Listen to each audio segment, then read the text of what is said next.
미국 내 백신 접종이 코앞으로 다가왔지만 여전히 신종 코로나 바이러스 감염증이 가파르게 확산하며 연일 최악의 기록을 새로 쓰고 있습니다. LA 카운티 내 오늘 하루 13,815명의 코로나 확진자가 발생하며 최고치를 경신했습니다. 오렌지 카운티 코로나 입원 환자가 최고치를 달하자 보건당국이 카운티 의료 시스템이 무너질 수 있다고 경고했습니다. LA 카운티 내 코로나 증가세가 심각한 가운데 카운티 내의 교외 지역뿐 아니라 저임금 노동자 밀집 지역도 심각한 상황인 것으로 나타났습니다. 앤서니 파우치 국립 알레르기 전염병 연구소 소장은 미국에서 코로나19 백신 접종이 순조롭게 이뤄질 경우 내년 여름에는 정상적인 생활로 복귀할 수 있을 것이라고 전망했습니다. 식품의약국 FDA가 화이자 백신 긴급 승인을 위해 막바지 작업에 속도를 내고 있습니다. 가주 전역의 코로나 확산세가 심각해지면서 가주 DMB가 오는 14일부터 적어도 2주간 도로 주행 시험을 중단한다고 밝혔습니다. 코로나 팬데믹의 영향으로 고교 졸업 후 대학에 바로 등록하는 학생 수가 지난해 대비 20%가량 감소한 것으로 나타났습니다. 연방대법원이 트럼프 대통령 측이 경합 4개 주의 개표 결과를 무효로 해달라고 제기한 소송을 기각했습니다. 뉴욕 검찰이 퇴임을 앞둔 트럼프 대통령을 겨냥한 수사에 박차를 가하는 것으로 나타났습니다. 신종 코로나 바이러스 감염증 대유행 사태에도 뉴욕 증시 급등에 힘입어 미국인들의 순자산이 역대 최고로 불어난 것으로 나타났습니다. 뉴욕 증시에서 주요 지수는 미국 부양책 불확실성과 노딜 브렉시트 우려 속에 혼조세로 마감했습니다. LA 지역 내일도 약간 구름 끼겠습니다. LA 지역의 내일 낮 최고 기온 67도, 밤 최저 기온 47도입니다. 이상은 이 시간 주요 뉴스입니다. 이 시간 주요 뉴스는 공항에서부터 목적지까지 모바일 체크인과 첨단 공기순환 시스템을 통해 안전한 기내 환경과 여행을 제공하는 아시아나 항공 제공입니다.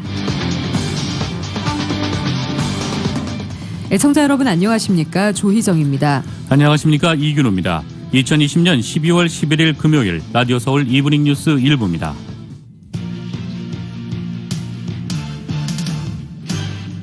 일부 첫 소식 전해드리겠습니다. 미국에서는 팬데믹 사태를 끝낼 종결자로 평가되는 백신 접종이 코앞에 다가왔지만 여전히 신종 코로나 바이러스 감염증이 가파르게 확산하며 연일 최악의 기록을 새로 쓰고 있습니다. CNN에 따르면 어제 기준 미국의 최근 일주일간 하루 평균 신규 코로나19 감염자가 21만 201명으로 집계되며 최고치를 기록했습니다.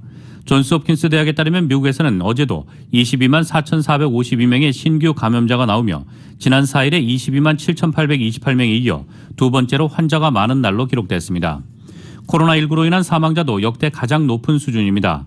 지난 9일 3,124명이 이 병으로 숨지며 처음으로 하루 사망자가 3,000명을 넘긴 데 이어 어제도 두 번째로 많은 2,934명이 사망한 것으로 집계됐습니다. 코로나19 추적 프로젝트에 따르면 미국의 코로나19 입원 환자는 어제 10만 7,200명으로 또다시 종전 최고치를 경신했습니다. 보건 전문가들은 앞으로도 최대 석 달간 코로나19의 확산세가 수그러들지 않을 것이라고 경고하고 있습니다. 로버트 레드필드 질병통제예방센터 국장은 아마도 앞으로 60에서 90일간 9.11 테러 때 있었던 것보다 더 많은 하루 사망자를 보게 될 구간에 지금 우리는 있다고 말했습니다. 레드필드 국장은 현실은 이번 주 백신 승인이 큰 효과가 없으리라는 것이라고 강조했습니다. 주지사들은 백신의 최종 승인을 앞두고 접종 준비에 나서면서도 통행 금지령이나 경제 재개 보류 조치를 연장하는 등 두 갈래로 대처에 나서고 있습니다. 한편 존스홉킨스 대는 이날 미국의 누적 코로나19 확진자 수를 1,569만 4천여 명, 사망자 수를 29만 3천여 명으로 각각 집계했습니다. 가주 전역의 코로나 확산세가 심각해지면서 가주 DMB가 오는 14일부터 적어도 2주간 도로 주행 시험을 중단한다고 밝혔습니다. LA 카운티 내 오늘 하루에만 13,815명의 코로나 확진자가 발생했습니다. 가주 전역의 코로나 확산세가 그치지 않는 가운데 오렌지 카운티의 코로나 입원 환자가 최고치에 달하자 당국자가 카운티 의료 시스템이 무너질 수도 있다고 경고했습니다. 로컬 소식 이은 기자가 전해드립니다. 가주 전역의 코로나 확산세가 심각해지면서 가주 DMB가 오는 14일부터 적어도 2주간 도로주행 시험을 중단한다고 밝혔습니다. DMV 스티브 고든 국장은 성명을 통해 도로주행 시험 중단 사유로 한 차량 내에 시험관과 운전자가 동승해 시험을 진행하기 때문이라고 밝혔습니다. 다가오는 2주 내에 도로주행 시험이 예정돼 있던 경우 DMV 측은 취소 사실을 알려주고 자동적으로 시험 날짜를 다시 정해준다고 합니다. 한편 DMV 측은 수용 인원을 제한한 채 DMV 오피스에서 대면 서비스를 제공하고 있으며 긴급하지 않은 경우 온라인 서비스를 이용할 것을 당부했습니다. LA 카운티 내 오늘 하루에만 13,815명의 코로나 확진자가 발생했습니다. 또한 코로나 바이러스 사망자는 50명이 발생해 카운티 내 총 사망자는 8,199명이 되었습니다. 11일 코로나 입원 환자는 3,624명이 발생했으며 이 중 23%에 해당되는 830명이 중환자실에 입원했습니다. 카운티 보건당국 바바라 페로 국장은 현재 코로나 확산세가 계속된다면 2,100개의 중환자실 병상이 필요할 것이라고 밝혔습니다. 하지만 카운티 병원 내 중환자실 병상 수는 10일 기준으로 71개밖에 남지 않은 상황입니다. 가주 전역에 코로나 확산세가 그치지 않은 가운데 오렌지 카운티의 코로나 입원 환자가 최고치에 달하자 당국자가 카운티 의료 시스템이 무너질 수 있다고 경고했습니다.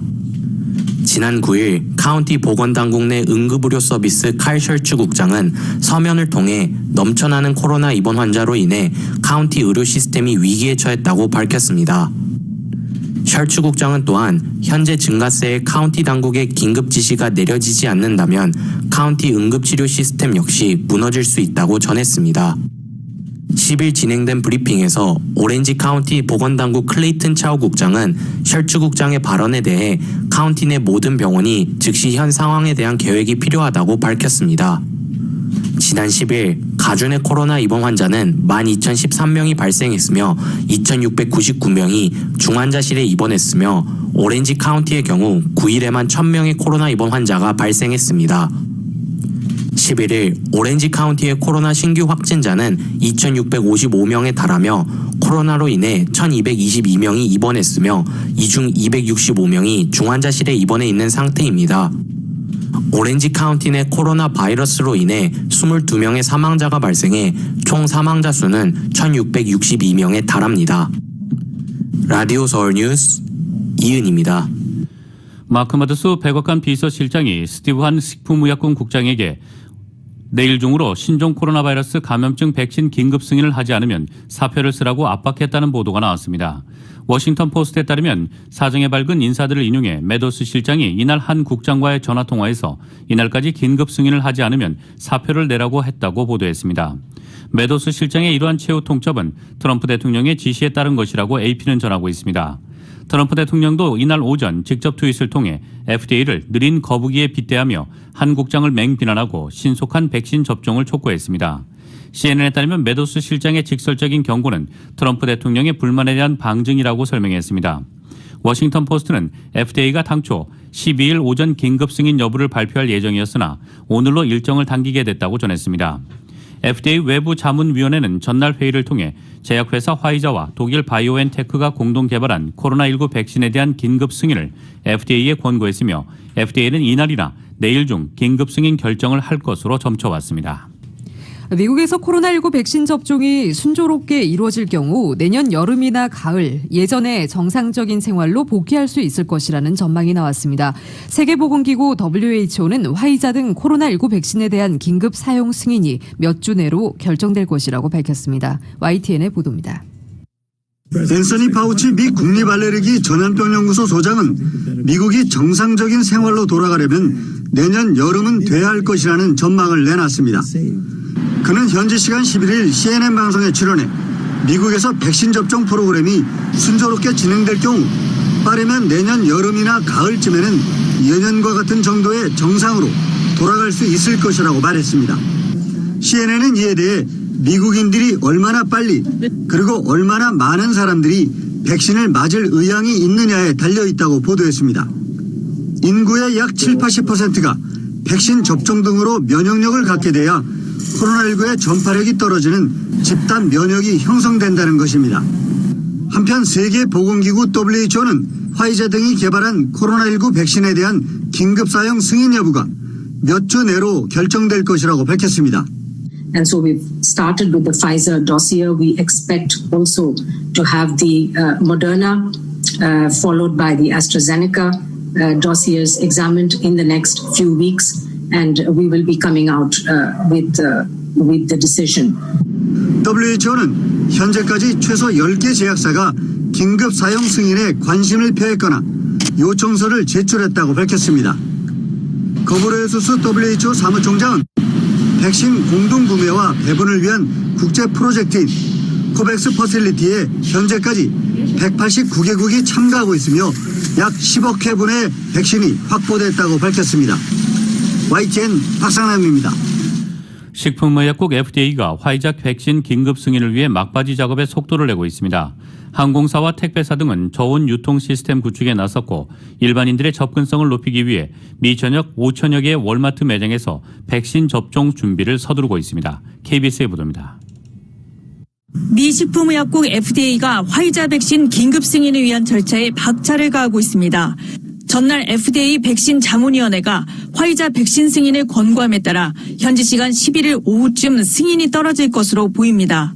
승인 즉시 백신 배포가 시작되고 실제 접종은 미 질병통제예방센터 자문위가 접종 권고를 한 뒤 이뤄집니다. We will work with Pfizer to get that shipped out, and so we could be seeing people getting vaccinated Monday, Tuesday of next week. 화이자 백신의 경우 화씨 영하 94도에서 보관과 유통이 이뤄져야 합니다. 항공사는 비행 내내 초저온 상태를 유지하기 위한 저온 유통 시스템을 구축했습니다. We worked with Common Pass. We started in Newark to London Heathrow test. We now test alternatives for 10 destinations in Latin America. 미 택배 업체들도 초저온 냉동 창고를 설치하며 배송 작업을 서두르고 있습니다. 또 각 주정부별로 일반인 접근성이 높은 월마트와 협약을 체결하면서 월마트는 5천여 개의 매장에서 백신 보관과 접종을 위한 준비 작업에 나섰습니다. 미국 내 코로나19 하루 확진자 수는 9일째 20만 명을 계속 넘기고 있습니다. 9일 하루 사망자는 처음으로 3천 명을 넘길 정도로 상황이 심각합니다. We are in the time frame now that probably for the next 60 to 90 days we're going to have more deaths per day than we had in 9/11 or we had in Pearl Harbor. 백신 승인이 초읽기에 들어간 가운데 트럼프 대통령은 트윗을 통해 FDA를 느린 거북이에 빗대며 신속히 승인하라고 공개 압박했습니다. 워싱턴에서 KBS 뉴스 서지영입니다. 뉴욕시가 신종 코로나 바이러스 감염증 재확산 사태에 대처하기 위해 다시 식당 실내 영업을 금지합니다. 뉴욕타임스 등은 오늘 민주당 소속인 앤드루 쿠오모 뉴욕주지사가 오는 14일부터 뉴욕 시내 식당의 실내 영업을 금지한다는 방침을 밝혔습니다. 손님들은 실내에서 식사할 수는 없지만 야외 테이블에서의 식사는 가능하고 테이크아웃 주문도 가능합니다. 다만 뉴욕 시내 식당들은 겨울철에는 야외 테이블을 이용한 영업이 사실상 힘들어지기 때문에 실내 영업 금지 조치가 경영난을 가중할 것이라고 반발하고 있습니다.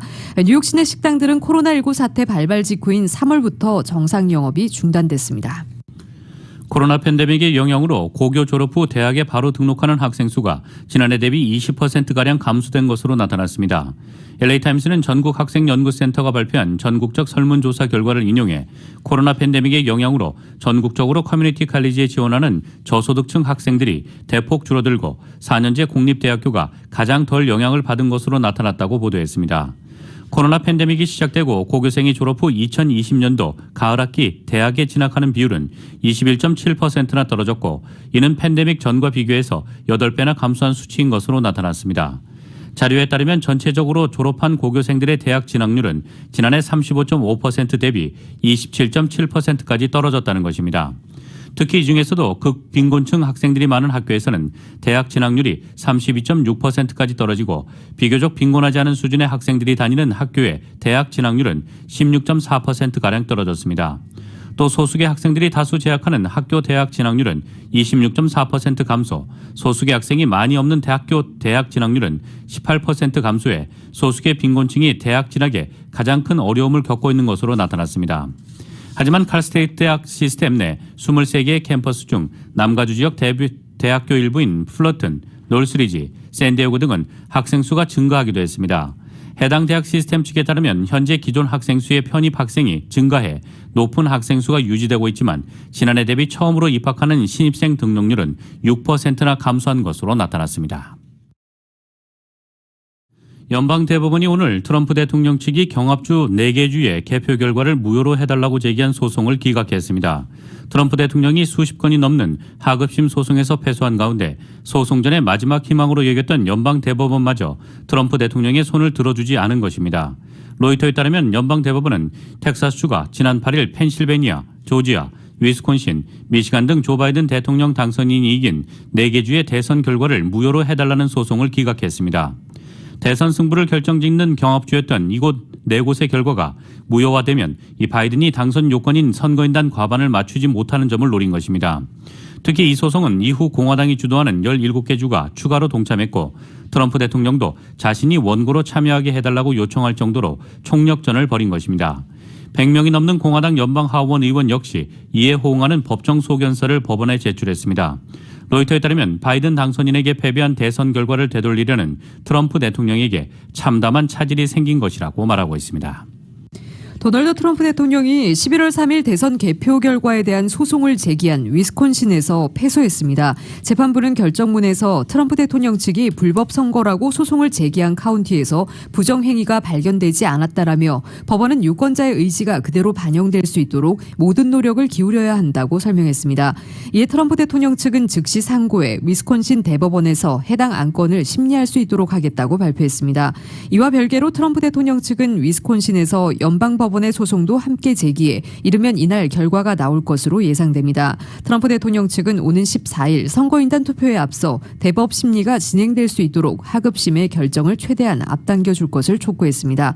앞서 위스콘신 대법원은 트럼프 대통령 측의 소송에 대해 하급심 결과가 나오기 전에는 심리에 착수하지 않기로 방침을 정했습니다. 트럼프 대통령의 충복으로 꼽히는 윌리엄 바 법무부 장관이 대선 과정에서 트럼프 대통령의 의중과는 반대로 행동했다는 증언이 나왔습니다. 월스트리트저널에 따르면 바 장관이 조 바이든 대통령 당선인의 차남 헌터에 대한 연방검찰의 수사 착수 사실을 올해 초부터 알고 인지하고 있었지만 대선 기간 공개되지 않도록 조치했다고 보도했습니다.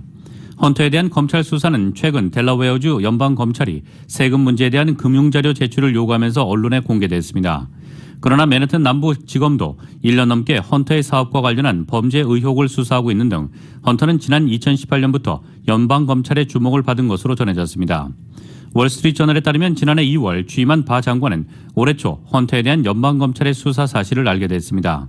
치열한 대선 과정에서 공화당 인사들이 수사와 관련한 정보를 요구하면서 압력을 행사했지만 바 장관이 이를 막았다는 것이 소식통의 전언입니다. 다만 바 장관이 헌터의 수사 사실을 비공개로 하기 위해 구체적으로 어떤 행동을 했는지는 알려지지 않았습니다. 미국의 11월 3일 대선 후 트위터 광으로 통하는 도널드 트럼프 대통령의 트위터 팔로워가 꾸준히 감소한 것으로 나타났습니다. 반면 조 바이든 대통령 당선인의 팔로워는 지속해서 늘고 있습니다. 오늘 워싱턴 포스트에 따르면 트럼프 대통령의 트위터 팔로워는 지난달 17일 이후 30만 명 가까이 감소했습니다. 현재 트럼프 대통령의 팔로워는 8,860만 명으로 감소폭은 일부분에 지나지 않지만 그간 폭발적 증가세를 생각하면 다소 이례적 흐름으로 여겨집니다. 트럼프 대통령이 취임한 2017년 1월 20일 팔로워는 2,080만 명이었지만 4년도 안 되는 기간 4배 이상 늘어났습니다. 바이든 당선인은 지난달 17일 이후 190만 명의 팔로워가 증가했습니다. 그러나 바이든 당선인의 전체 팔로워는 2,090만 명으로 트럼프 대통령의 4분의 1 수준에 불과한 상태입니다. 트럼프 대통령에게 트위터는 주류 언론과 대립각을 세우며 비판적 기사가 쏟아지는 상황에서 자신의 입장과 주장을 국민에게 직접 전달할 유용한 수단이자 무기로 통했습니다. 워싱턴 포스트는 팔로워의 소폭 감소는 트럼프 대통령이 퇴임 후 온라인 확성기의 강도를 일부 잃을 것임을 시사한다며 하지만 여전히 전반적으로 강력한 상태를 유지할 것으로 보인다고 말했습니다. 조 바이든 대통령 당선인이 차기 행정부 법무장관 후보군에 앤드류 쿠오모 뉴욕 주지사를 포함해 검토 중인 것으로 알려졌습니다.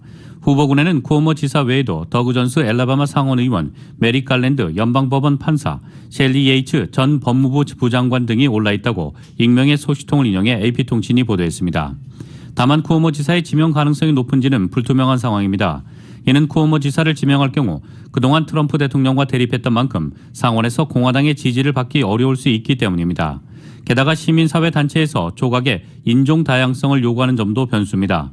쿠오모 지사는 지난 2011년부터 뉴욕 주지사로 재임 중이며 빌 클린턴 행정부에서는 뉴욕 법무장관과 주택도시개발장관 등을 역임했습니다.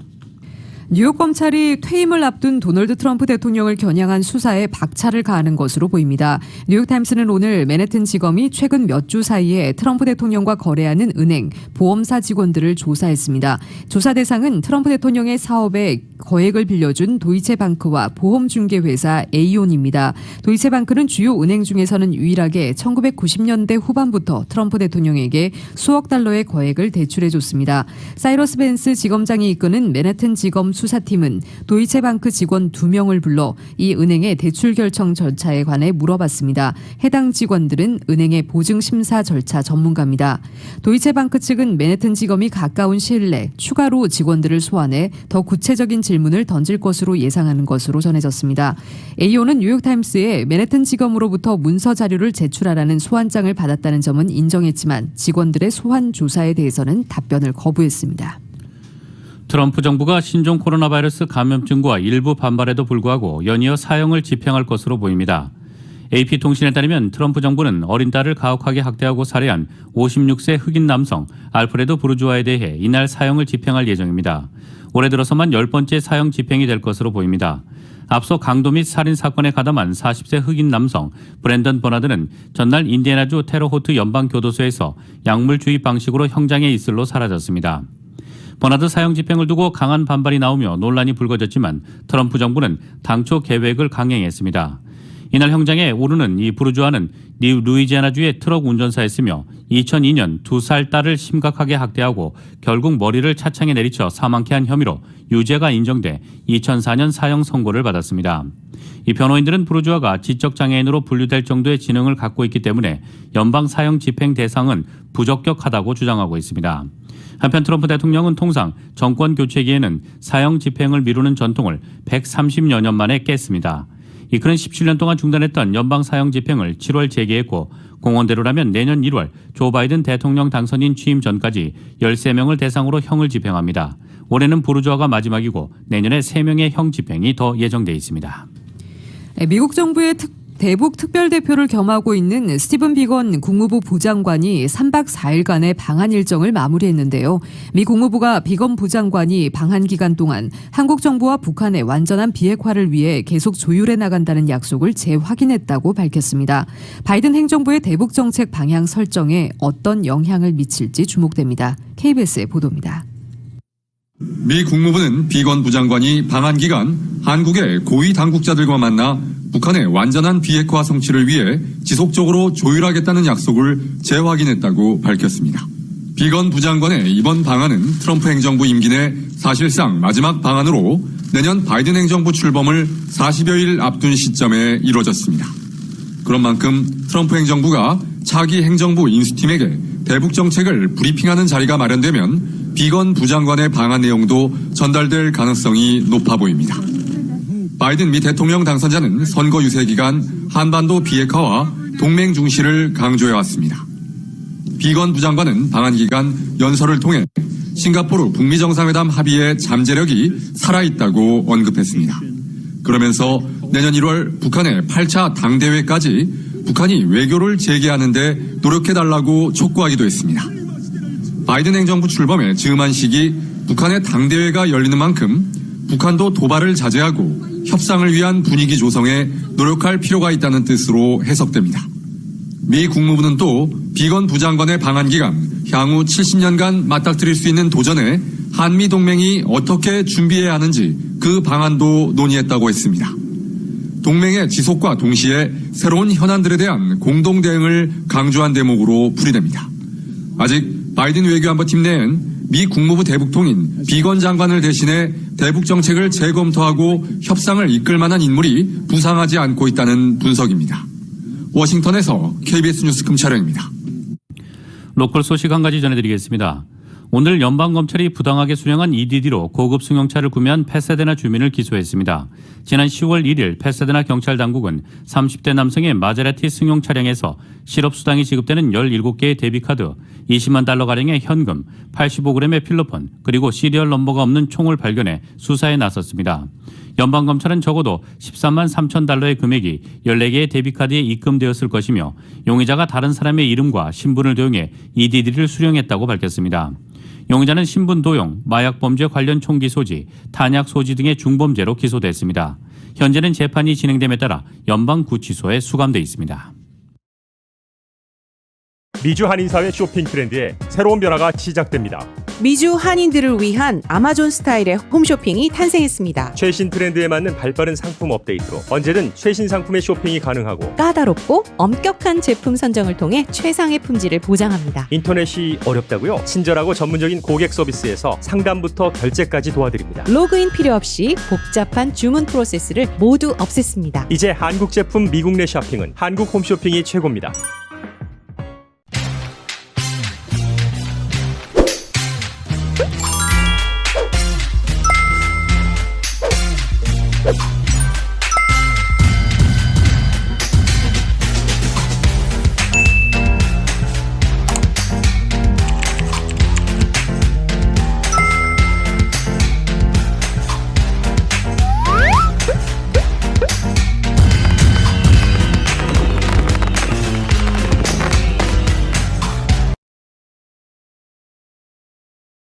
한국 소식 전해드리겠습니다. 임시국회와 함께 새롭게 시작된 무제한 토론 필리버스터는 여당 의원들까지 참여하면서 갈수록 열기를 더하고 있습니다. 국민의힘에서는 초선 의원 58명 전원이 토론에 나서겠다고 했는데 급할 게 없는 민주당은 굳이 막지 않겠다는 입장입니다. YTN의 보도입니다. 국정원법 개정안에 대한 필리버스터. 하지만 많은 시간은 공수처 문제에 할애됐고 민주당 의원들도 반박에 나서며 자연스럽게 토론 형태가 이루어집니다. 공수처가 과연 원법상의 명시적으로 근거가 있는 조직인가라는 부분에 대해서는 여러분도 아시다시피 지금 많은 논란이 있습니다. 수사권을 조정하고 검찰의 외부에서의 견제 기능을 할 수 있는 공수처를 설치하고 그를 통해서 통제되지 않는 권력의 남용을 제한하자. 필리버스터 대치가 이어지면서 국민의힘 초선 의원 58명 전원이 무제한 토론에 나서겠다고 선언했습니다. 이들은 공수처법 개정안은 물론 부동산 정책 등 현 정부가 아파할 만한 주제를 골라 집중 비판하겠다는 계획입니다. 저희 국민의힘 초선 의원들의 처절함과 진정성이 국민 여러분께 조금이라도 와 닿기를 간절히 고대합니다. 민주당은 국민의힘의 무제한 토론을 굳이 막을 생각이 없습니다. 재적 의원 3분의 1 이상이 요청하면 24시간 후 180명 이상의 찬성으로 토론을 끝낼 수 있지만 당장은 종결 요청을 하지 않겠다는 겁니다. 민주당으로서는 최대 수건 사업이었던 공수처법을 완성한 만큼 급할 게 없기 때문입니다. 아직 남은 국정원법과 남북관계기본법은 상대적으로 시급성이 덜하고 야당이 입법 독주라며 비판하는 가운데 토론까지 막아 부정적 여론을 키울 필요가 없다는 판단이 작용한 것으로 보입니다. 야당이 할 수 있는 필리버스터의 권한을 지켜보고 있고 또 그분들이 하고 계시는 여러 가지 사항들도 점검을 하고 있습니다. 이번 임시국회는 다음 달 8일에 끝납니다. 민주당으로서는 토론 종결을 요청할 생각이 없는 만큼 이번 필리버스터가 언제까지 이어질지는 결국 국민의힘에 달려 있습니다. YTN 김대근입니다. 국민의힘 주호영 원내대표가 이른바 태극기 부대라 불리는 극우 보수단체와 함께 반문 연대에 나선 것을 두고 논란이 일고 있습니다. 민주당은 분열 선동의 정치라며 맹비난했고 김종인 위원장을 비롯한 당 내부에서도 우려의 목소리가 나오자 국민의힘은 공식 행보가 아니라며 뒤늦게 선을 그었습니다. YTN의 보도입니다. 고위공직자 범죄수사처법 개정안의 본회의 통과를 눈앞에 두고 국민의힘 주호영 원내대표와 정양석 사무총장은 극우 보수단체들과의 연석회의에 참석했습니다.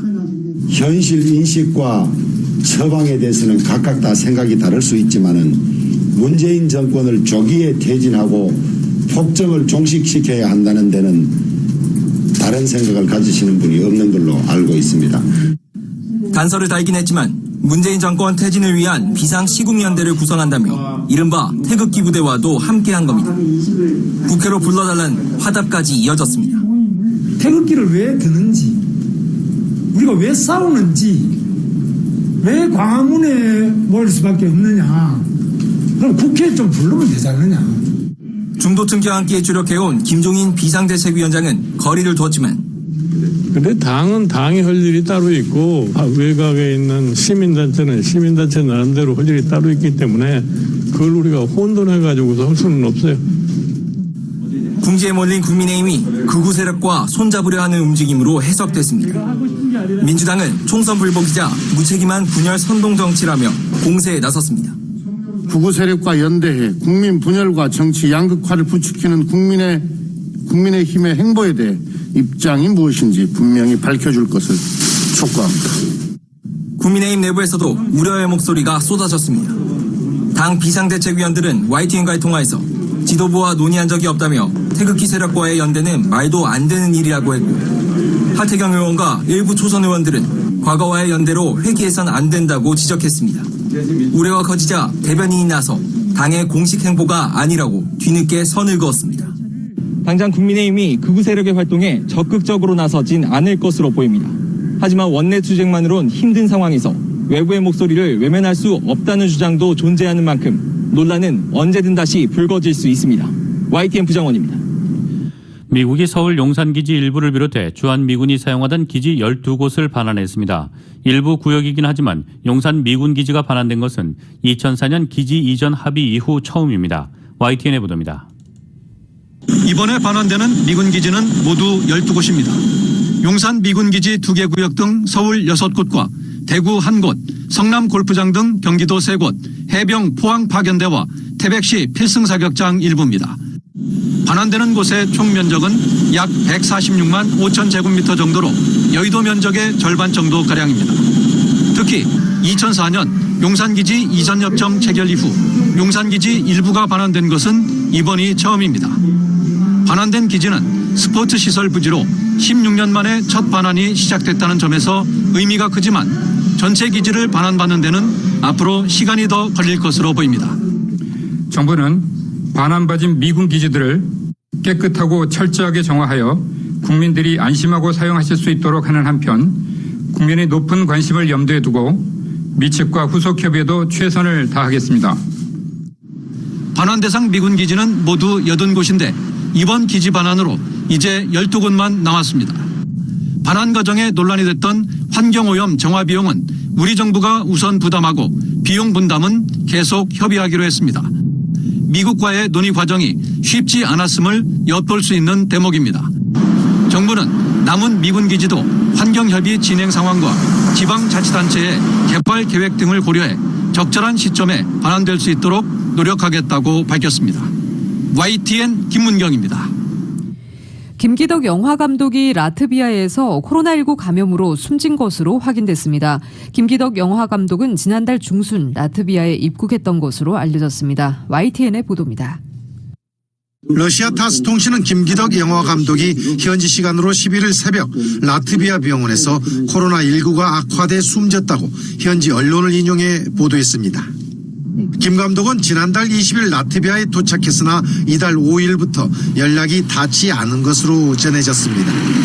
최근 들어 코로나 증상으로 병원에 입원했다 숨진 것으로 알려졌습니다. 라트비아의 우리 대사관도 사망 사실을 확인하고 사망 진단서를 병원에 요청했습니다. 우리 국민 남성 한 분이 라트비아에서 코로나19로 병원 진료 중 사망하였으며 우리 대사관은 우리 국민의 사망 사실을 접수한 후 현지 병원을 통해 관련 경위를 확인하는. 올해 순살인 김기덕 감독은 칸과 베니스, 베를린 등 세계 3대 영화제에서 본상을 받은 유일한 한국 감독입니다. 2004년 사마리아로 베를린 영화제 은곰상, 같은 해 빈집으로 베니스 영화제 은사자상, 2011년엔 아리랑으로 칸 영화제에서 주목할 만한 시선상을 받았습니다. 이어 2012년에는 피에타로 한국 감독으로는 처음으로 베니스 영화제 최고상인 황금사자상을 받으며 거장으로 인정받았습니다. 하지만 함께 일했던 여배우가 2017년 미투 폭로를 한 후 국내 활동은 사실상 중단하고 해외에 머물며 간간히 활동을 이어왔습니다. 지난해에는 모스크바 영화제 심사위원장을 맡았고 올해는 카자흐스탄에서 러시아어 영화 디졸브를 개봉했습니다. YTN 최문석입니다. 미주 한인사회 쇼핑 트렌드에 새로운 변화가 시작됩니다. 미주 한인들을 위한 아마존 스타일의 홈쇼핑이 탄생했습니다. 최신 트렌드에 맞는 발빠른 상품 업데이트로 언제든 최신 상품의 쇼핑이 가능하고 까다롭고 엄격한 제품 선정을 통해 최상의 품질을 보장합니다. 인터넷이 어렵다고요? 친절하고 전문적인 고객 서비스에서 상담부터 결제까지 도와드립니다. 로그인 필요 없이 복잡한 주문 프로세스를 모두 없앴습니다. 이제 한국 제품 미국 내 쇼핑은 한국 홈쇼핑이 최고입니다.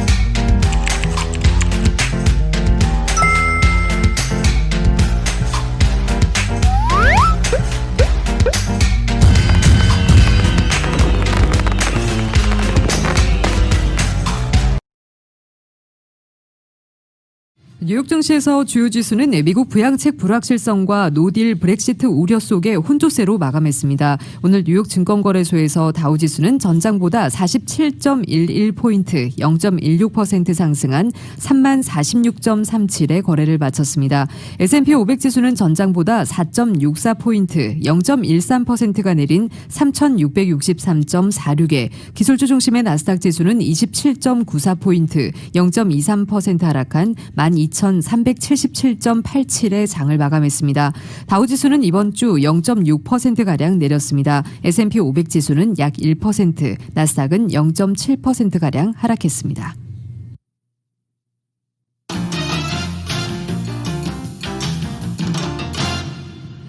국제유가는 신종 코로나 바이러스 감염증 대유행에 따른 셧다운 조치 확대에 주춤거렸습니다. 뉴욕 상업거래소에서 내년 1월 인도분 서부 텍사스산 원유는 배럴당 0.5% 떨어진 46.57달러에 거래를 마쳤습니다. 런던 ICE 선물 거래소에서 내년 2월물 브렌트유도 현재 배럴당 0.5% 하락한 50.01달러에 거래되고 있습니다. 뉴욕에서 코로나19 억제를 위한 영업 제한 조치가 발표되면서 원유 수요 염려가 제기된 것이 유가를 끌어내렸다고 로이터는 분석했습니다. 앤드류 쿠오모 뉴욕 주지사는 오는 14일부터 뉴욕시 식당의 실내 영업을 금지한다고 밝혔습니다. 국제 금값은 소폭 상승했습니다. 뉴욕 상품거래소에서 내년 2월 인도분금은 온수당 0.3% 오른 1843.60달러의 장을 마감했습니다.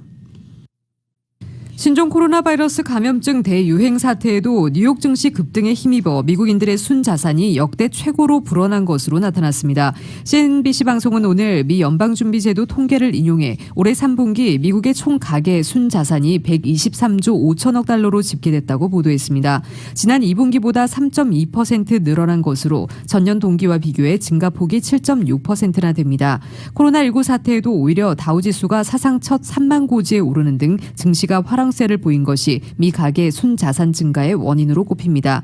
미국의 개인 주식 자본은 3분기에 2조 8천억 달러 급증한 반면 부동산 자산은 상대적으로 작은 4천억 달러 증가에 그쳤습니다. 미국의 가계 순자산 기록 경신은 3분기 미 국내 총생산이 33.1% 급증한 가운데 나온 것입니다. 뉴욕의 상징과 같은 존재인 맨해튼의 빌딩 숲이 생존을 위해 아파트로 변신을 모색 중입니다. 뉴욕타임스는 신종 코로나 바이러스 감염증 사태로 경영 위기에 직면한 뉴욕의 건물주들이 상업용 임대 공간을 주거용으로 바꾸는 방안을 추진 중이라고 보도했습니다. 임대업자들의 이익단체인 뉴욕 부동산위원회는 상업용 건물을 아파트로 임대할 수 있도록 건물 용도 변경과 건물 수용 인원 제한 등 각종 규정을 개정해 줄 것을 뉴욕 당국에 공식 요청할 예정입니다. 뉴욕 부동산위원회에 따르면 뉴욕의 상업용 건물 중 주거용으로 적절한 공간을 아파트로 바꿀 경우 뉴욕시 전체에서는 14,000채, 맨해튼시에서는 10,000채의 아파트가 시장에 나올 수 있습니다. 상업용 건물을 아파트로 변환시키는 것은 임대업자뿐 아니라 뉴욕 시민과 뉴욕시 등 모두에게 이익이 될 것이라는 게 부동산위원회의 주장입니다. 수요보다 공급이 부족했던 맨해튼 중심가의 주거 공간을 늘리는 것은 시민들에게도 도움이 되고 코로나19 사태 이후 재정난에 시달리는 뉴욕시의 세수 확보에도 긍정적인 영향을 미칠 것이란 얘기입니다. 또한 코로나19 사태 이후 자택근무 증가 등으로 인적이 끊기다시피 한 맨해튼의 주거 공간이 늘어나면 지역 경제 활성화에도 도움이 될 것으로 보입니다. 이들의 계획이 실현되기 위해선 뉴욕시와 뉴욕주 의회를 거쳐 시장과 주지사의 서명을 받아야 합니다. 일단 뉴욕시는 긍정적인 반응을 보이고 있습니다. 빌 더블라지오 뉴욕시장 측은 뉴욕시는 언제나 주거지를 더 많이 제공하기 위한 합리적이고 공평한 방법을 찾고 있다고 말했습니다. 한편 일각에선 코로나19 사태 이후 사실상 영업이 중단된 호텔을 저소득층용 주거 공간으로 사용하자는 주장도 제기되고 있습니다. 시민단체인 유나이티드 포 하우징은 내년 뉴욕시장 선거에 출마할 후보들에게 빈 호텔 공간을 저렴한 거주 공간으로 제공하는 공약을 추진하라고 요구하고 있습니다. 조 바이든 대통령 당선인은 오늘 무역 정책에서 중국의 불공정 무역 관행을 개선하는 일이 최우선 과제가 될 것이라고 밝혔습니다. 바이든 당선인은 오늘 델라웨어주 웰밍턴에서 내각 지명자들을 소개하는 기자회견을 열어 미 무역대표부 대표로 캐서린 타이 하원 세입위원회 수석 무역 고문을 지명한 배경을 설명하며 이같이 말했습니다. 바이든 당선인은 타이 지명자에 대해 오바마 바이든 행정부에서 중국의 불공정 무역 관행에 대항한 수석 무역 집행관이었다며 이는 바이든 행정부에서도 핵심 우선순위가 될 것이라고 밝혔습니다. 또 무역은 더 나은 재건을 이룩하고 중산층을 위한 우리의 외교 정책을 이행하는 능력에서 기둥이 될 것이라고 강조했습니다. 이런 언급은 주로 대중 무역 수지 적자 해소에 방점을 둔 도널드 트럼프 대통령과는 달리 지식재산권 절취, 불법 보조금, 강제적 기술 이전 등 무역 관행 개선이 중요하다는 바이든 당선인의 인식을 다시 한번 내비친 것으로 보이고 있습니다.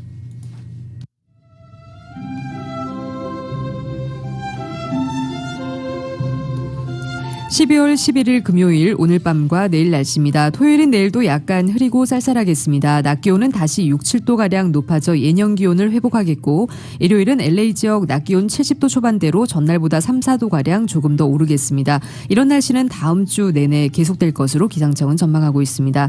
LA 한인타운의 내일 낮 최고 기온 67도, 밤 최저 기온 47도입니다. 오렌지 카운티 지역 67도, 47도, 벨리와 인랜드 엠파이어 지역 66도, 46도, 해안 지역의 내일 낮 최고 63도, 밤 최저 49도입니다. LA 지역 오늘 밤 약간 흐리겠습니다. 오늘 밤 최저 기온 47도입니다. 한국은 오늘 기온이 다시 영하로 떨어지면서 날씨가 추워지겠습니다. 서울의 오늘 낮 최고 기온 화씨 44도, 밤 최저 기온 화씨 28도입니다. 이상으로 2020년 12월 11일 금요일 라디오 서울 이브닝 뉴스 1부, 2부 마칩니다. 지금까지 진행의 이균호, 조희정이었습니다. 행복한 주말 보내시기 바랍니다. 고맙습니다.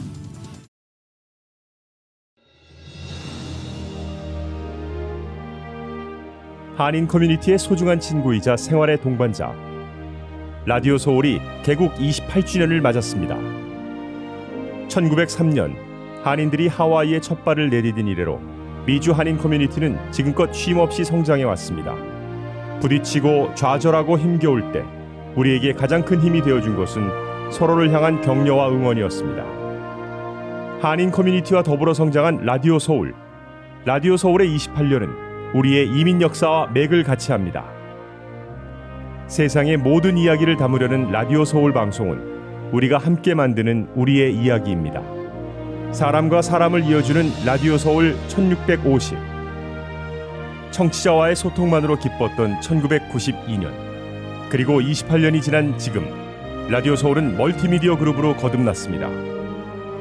1992년 첫 방송을 시작한 이후 FM 라디오, 모바일 서비스를 거쳐 보는 라디오, 라디오 서울 TV, 라디오 서울 유튜브, 한국 TV 채널, 한국 홈쇼핑 등 시대의 변화와 애청자의 요구에 부합하는 미래지향적인 라디오 서비스로 만들어가고 있습니다.